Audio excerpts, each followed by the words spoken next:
kati ebibiina bino twali tubitondawo naddala kati ng'ekyaffe FDC twakitondawo kunoonya buyinza nga tuyita mu kalulu ekyakiteesawo kyokka kati kibanga oli batandise obukola bwe bati nga newokola otatusobola kuwangula okujja nga bamukozeseza mu mundu tukyalina omugaso gw'ebibiina mu Uganda tukyalina omugaso ekyo kibuuzo tukibuuza abali mu gavumenti ebibiina tubijjewo tubaleke bakole kye baagala kuba ekyabitonzawo kyekyokka naye nakyo mukitulemesezza olwaleero kandideti waffe w'ekisolo yewandiisizza tusuubira bamuyita yabye James Bukibiri constituency yewandiisizza olwaleero era n'omulala w'Ekaseesa ajja kwewandiisa tulabe ebinaddako ensonga eyokubiri FDC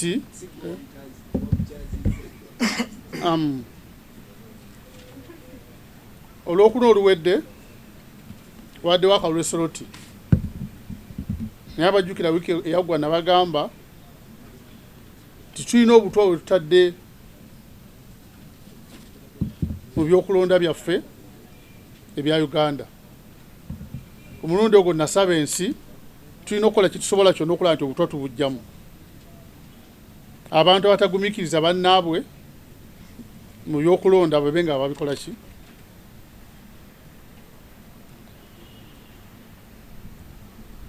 bagumiikiriza bannaabwe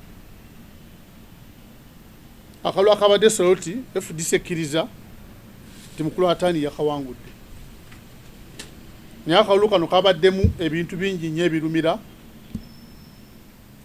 ng'okusonsekamu obululu bwe bamaze okugolola ne babuteeka mu box okugulirira abalonzi okutiisatiisa naye ate ekyali ekisinga obubi n'okulaba nti bonna bonna abadde bakola kalulu ka mukulu wa taani bakwatibwa ne bateekebwa mu makomera nga bayimbibwako abantu abadde bambadde ebyambalo ebyamagye ne ba RDCs abavudde emituli ebyenjawulo n'ekisinga okuluma ennyo n'abakulu abamu ab'NRM nga beetabye mu kintu kino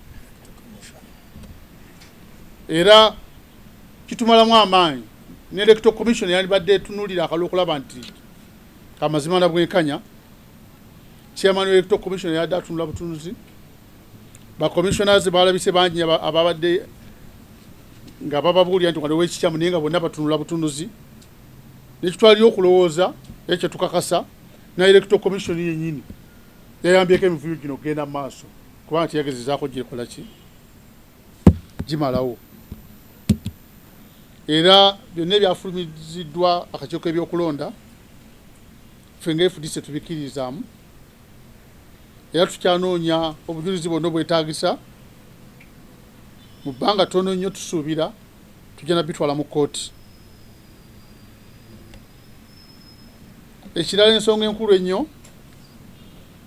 nti abakulembeze n'abakozi bonna n'abadde bagezaho okuyamba mu kalulu kano ak'omukulu wa taani bakwatiddwa mu bakwatiddwa mwabaddemu ne party president Honorable Patrick Amuriat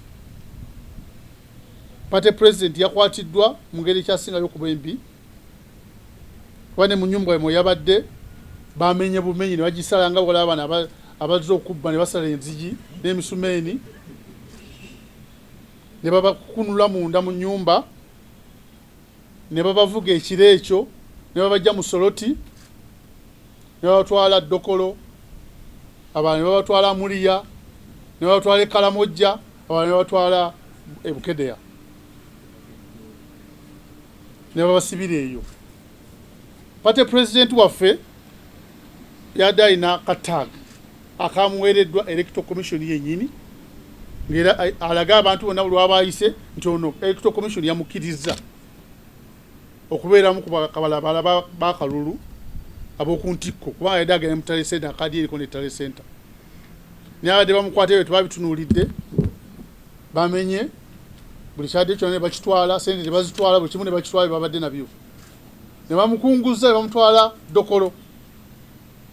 Eddokolo yamaze ennaku 3 ekitakkizwa amateeka ga Uganda ng'asibiddwa mu karuumu nga talina wadde talya, talina wadde ka blanket, naye ng'ekimusibisizza n'abamusibye ndo zaali tebakimanyi, naye batumye eka yadde akimanyi.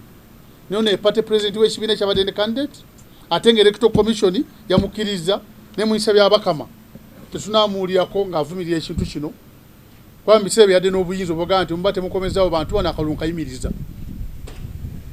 Yadde asobola okuyimiriza akalulu ku kino.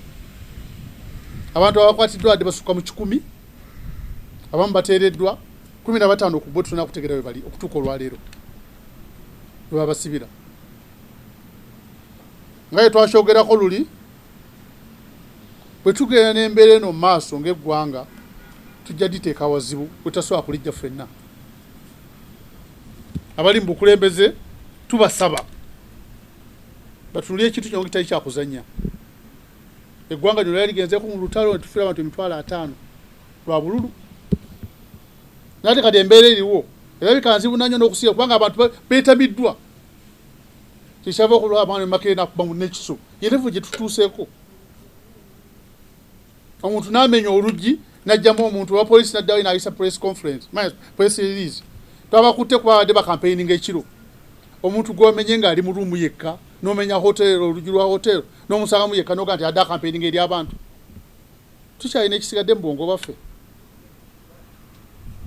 Tutatereeza embeera zino zijja tuleetera ekizibu. Mukulu Ofono Opondo ebbanga eri emabega ng'ali ku TVM yalumba Oweekitiibwa Erias Lukwago, meya wa Kampala, ate nga ye deputy president wa FDC. Fenga FDC kyatuyisa bubi nnyo okulaba nti omukulembeze waffe alumbibwa ku mpewo nga buli omu alaba. Ekyomukisa omulungi ennyo mu bantu abaali bakitunuulira era nga naye yali ku puroguramu eyo, waliwo minisita owa national guidance Oweekitiibwa Balyomunsi. Singa zaali nsi ziri engunjufu ennungi aye kyetusubira nti Uganda bwe yandibadde era tusuubira bweri. Mukulu Ofono Opondo okusaalira beeta kyalina mu ofiisi yandibadde adde ebbali ne banoonyereza ne balaba ekiddako. Naye Mukulu Ofono Opondo wenna mwamulaba nga aswakidde ng'ennumba ng'alumbye Oweekitiibwa Lukwago n'agamba nsobola okufulumya wano. Kyekyo bali twogerako wano. Abantu obutagumiikiriza bannaabwe kifudde mu ggwanga lyaffe.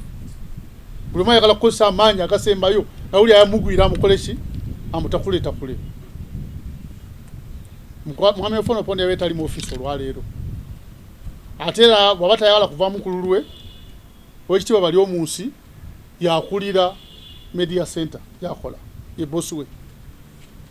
Era mwami Balyomunsi yakulira akakiiko kali aka UCC akatunuulira ebeera ku mpewo.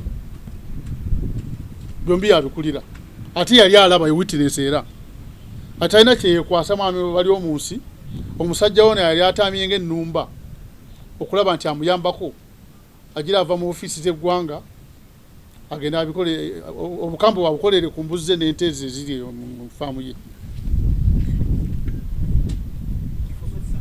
Yes. Yes, sir. If you remind me, you condemn the High Court. Is there a meaning for other parties to join the High Court? Okay. Mu Luganda anti. Kati ekibadde Soroti kituleetera okukemebwa n'okulowooza nti guno emikago gye tulimu egya IPOD gye batugamba gikyalina omugaso. Abantu betwogeranga ebibiina okulaba tutereeza buli kimu nga ebibiina. Naye kaakati ekibiina mwe twegattira bannaffe bakola bye baagala kikyalina omugaso okubeera mu IPOD, FDC okubeera mu IPOD. Kyovala ensonga tujja giteesako n'amaanyi mangi mu FDC okulaba tukyalinayo omugaso okubeera mu bintu ng'ebyo. Bava mu kitundu ky'Ebugisu ne Sebbeyi abakoseddwa enkuba ey'amaanyi eyatonye emigga Nabuyonga ne Namutala ne gibooga ne gyonoona enguudo, ne gyonoona ennyumba zaabwe. Abamu wayonoonye factory. Tulina okukitegeera nti amazzi go buli we gagenda otegeera nti we galina okugenda. Kyeza bwe yazimbawo go bw'otawanyiza amazzi.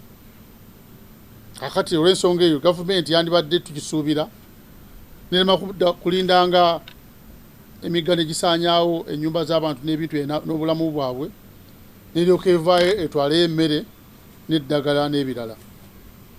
Tulina okuba nga tuteeka nga bukyali nti ebintu nga bino tubiziyize nga tebinnatuuka, oba abantu baffe tubajje mu bitundu ebyo bwe tusuubira nti bajja kubawa obulabe, tubateeke mu bitundu ebirala abatajja kufuna bulabe.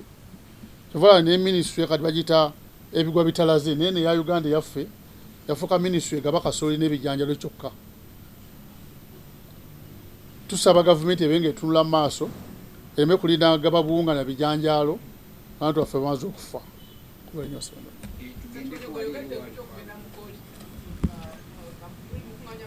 Yes. Okay. Yeah. Akali nyizo kiddamu. Fine. FDC ku ssaawa eno ekuŋŋaanya bujulizi, tulabe obujulizi bwe twetaaga ogenda mu kooti ku bya Soroti. Tetujja kirekerera awo, tujja kulaba engeri tukolamu. Naye tukubiriza abantu baffe bakume obuntu bulamu, tusanga kino tukituuseeko.